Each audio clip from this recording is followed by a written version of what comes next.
सिद्धार्थ के मन में बचपन से ही करुणा भरी थी।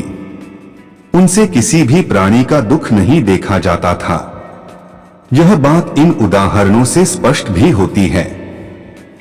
घुड़दौड़ में जब घोड़े दौड़ते और उनके मुंह से झाग निकलने लगता तब सिद्धार्थ उन्हें थका जानकर वहीं रोक देते और जीती हुई बाजी हार जाते थे। खेल में भी सिद्धार्थ को खुद हार जाना पसंद था, क्योंकि किसी को हराना और किसी का दुखी होना उनसे नहीं देखा जाता था।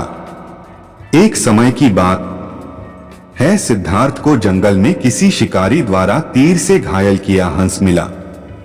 उन्होंने उसे उठाकर तीर निकाला, सहलाया और पानी पिलाया। उसी समय सिद्धार्थ का चचेरा भाई देवदत्त वहां आया और कहने लगा कि यह शिकार मेरा है, मुझे दे दो। सिद्धार्थ ने हंस देने से मना कर दिया और कहा कि तुम तो इस हंस को मार रहे थे, मैंने इसे बचाया है।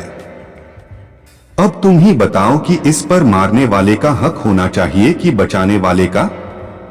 देवदत्त ने सिद्धार्थ के पिता राजा शुद्धोदन से इस बात की शिकायत की।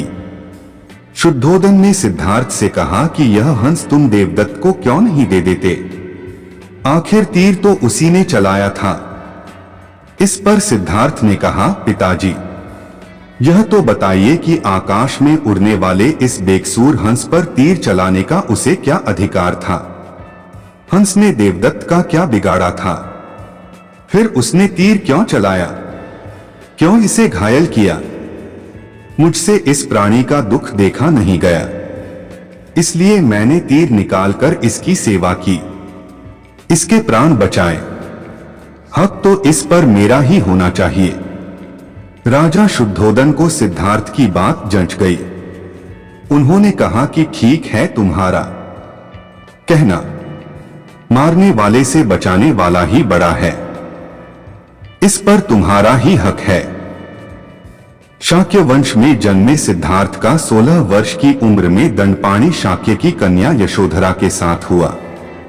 राजा शुद्धोदन ने सिद्धार्थ के लिए भोग विलास का भरपूर प्रबंध कर दिया। 3 ऋतुओं के लायक 3 सुंदर महल बनवा दिए। वहां पर नाच गान और मनोरंजन की सारी सामग्री जुटा दी गई। दास दासी उनकी सेवा में रख दिए गए। पर यह सब चीजें सिद्धार्थ को डोट संसार से बांधकर नहीं रख सकी।